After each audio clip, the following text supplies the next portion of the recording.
Ta boîte grossit, tu as procédé à plusieurs embauches ces derniers mois et tu te demandes si tes salariés ne doivent pas bénéficier de représentants. En même temps, tu te dis, représentant des salariés, ça veut dire des revendications, voire débats, parfois un peu houleux, et tu n'as pas trop envie de ça. Bah oui, on la connaît tous et toutes, l'histoire du DRH séquestré par un salarié représentant du personnel. Pourtant, le comité social et économique, qu'on appellera CSE, c'est tout sauf ça, et je vais t'expliquer pourquoi ça peut être un partenaire de choc dans cette vidéo.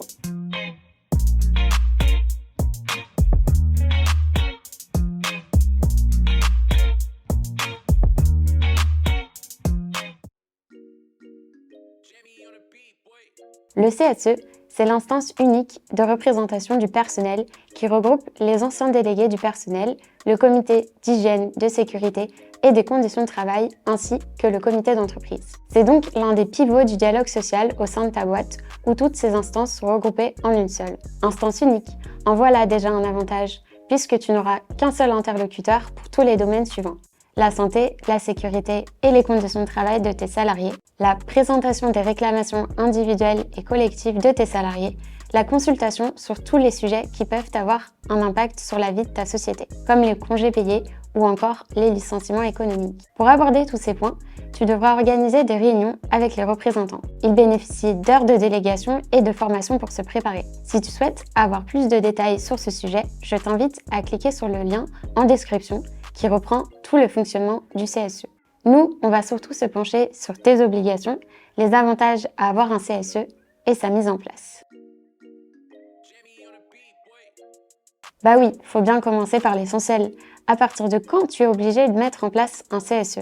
Il faut que tu comptabilises 11 salariés, équivalent temps plein, depuis 12 mois consécutifs. Par exemple, si on prend la période de janvier 2022 à janvier 2023, il faut que chaque mois, tu comptes au minimum 11 salariés équivalents temps plein au sein de ton entreprise. Si au cours de ces mois, ton effectif s'est réduit à moins de 11, un nouveau délai de 12 mois démarre. Et là, tu te demandes, comment compter mon effectif? C'est simple.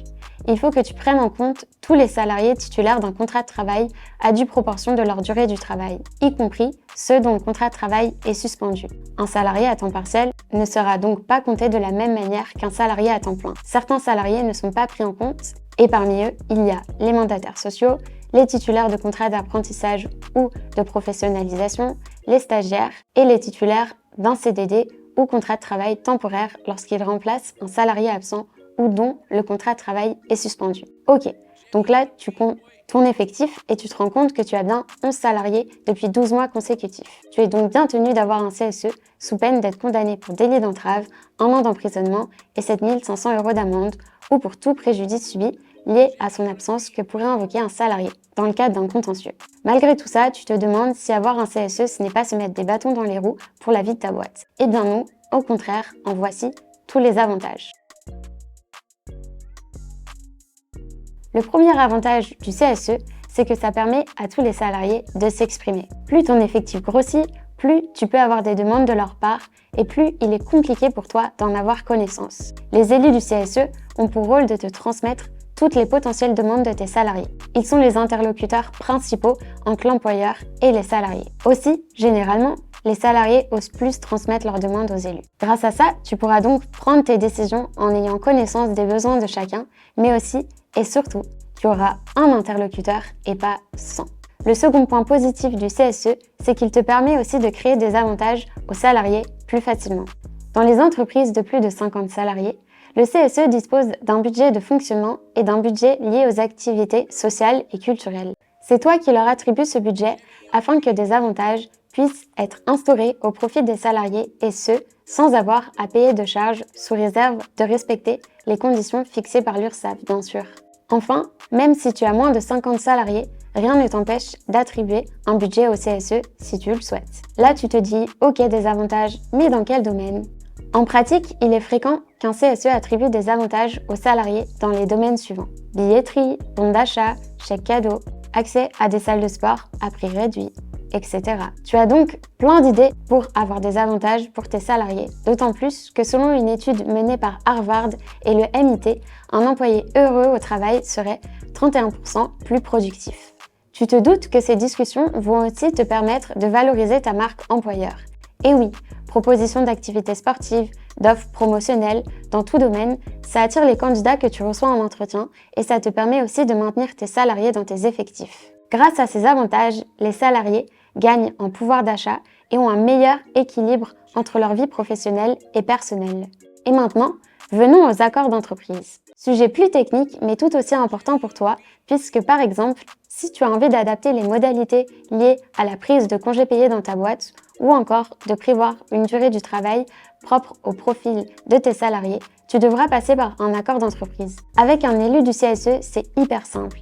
Il te suffit de le convoquer pour négocier sur le contenu de l'accord et de lui faire signer. Par contre, si tu n'as pas d'élu, on dit que tu as un PV de carence relatif à l'élection du CSE. Pour rédiger un accord sur le thème souhaité, tu devras le négocier et le faire signer en respectant une procédure plus complexe. Il faudra que tu informes les organisations syndicales afin qu'elles mandatent un salarié de ta société pour qu'il puisse négocier avec toi l'accord d'entreprise. Après la négociation et la signature de cet accord, il sera nécessaire de consulter les salariés de ta société et d'avoir l'approbation des 2/3. Cela implique d'organiser un vote et de respecter toutes les modalités liées au code électoral, isoloir, bureau de vote, proclamation des résultats. Donc, c'est quand même plus simple d'avoir un élu. J'en profite pour te préciser que si tu as l'obligation de mettre en place le CSE, mais que tu ne le fais pas, tu seras totalement bloqué dans toutes les procédures qui nécessitent la participation du CSE. Si malgré tout, tu prends des actes qui nécessitaient son intervention, ces actes seront nuls et pourront donc être remis en question.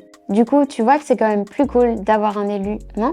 Et enfin, tu te demandes comment est-ce qu'il fait pour avoir le statut d'élu? Et donc, comment est-ce qu'on met en place ce fameux CSE?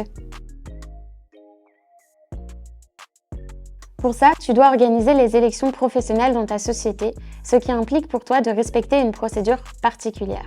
Il y a juste une modalité spécifique que tu dois avoir en tête en fonction de l'effectif de ta société. Si tu as entre 11 et 20 salariés, tu devras informer les salariés de la tenue des élections en mentionnant la date envisagée du premier tour et en précisant qu'ils ont 30 jours pour t'indiquer s'ils souhaitent se porter candidat. À défaut de candidat, la procédure est terminée. Tu devras établir un PV de carence, mais avec tout ce que je t'ai dit, ça ne sera pas ton cas puisque tu auras informé les salariés et que tu les auras motivés à se porter candidat. À l'issue de cette information, si tu as des candidats, tu devras respecter la procédure dite classique qui vaut pour toutes les boîtes de plus de 20 salariés. Cette procédure est donc la suivante. Tu dois préparer un document qu'on appelle protocole d'accord préélectoral. Ce document va établir les règles des élections, date du premier tour, date du second tour, nombre de sièges à pourvoir, modalité de vote. Tu dois ensuite inviter les organisations syndicales à se présenter à une réunion de négociation de ce document. Si une organisation syndicale se présente, tu négocieras et signeras le protocole d'accord préélectoral avec lui ou eux. Si personne ne se présente, le protocole d'accord préélectoral prendra la forme d'une décision unilatérale de l'employeur. Après cette réunion, tu devras organiser les élections qui se déroulent en 2 tours.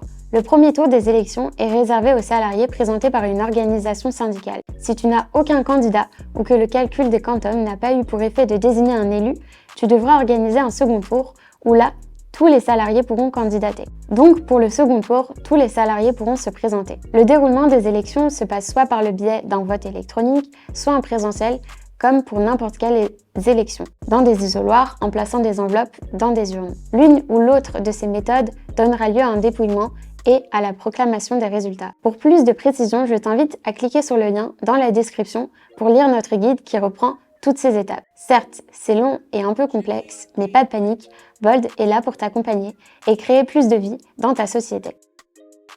Normalement, tu devrais comprendre un peu mieux de quoi relève la création du CSE au sein de ton entreprise. Au-delà des idées préconçues, c'est un outil super intéressant pour toi, pour simplifier la gestion de la relation avec tes employés, mais aussi pour ton équipe, qui se sentira plus investie et responsable de la vie de ta société. Que des avantages, en somme. Si tu as encore des questions, n'hésite pas à les poser en commentaire ou à nous contacter directement sur notre site wearebold.co.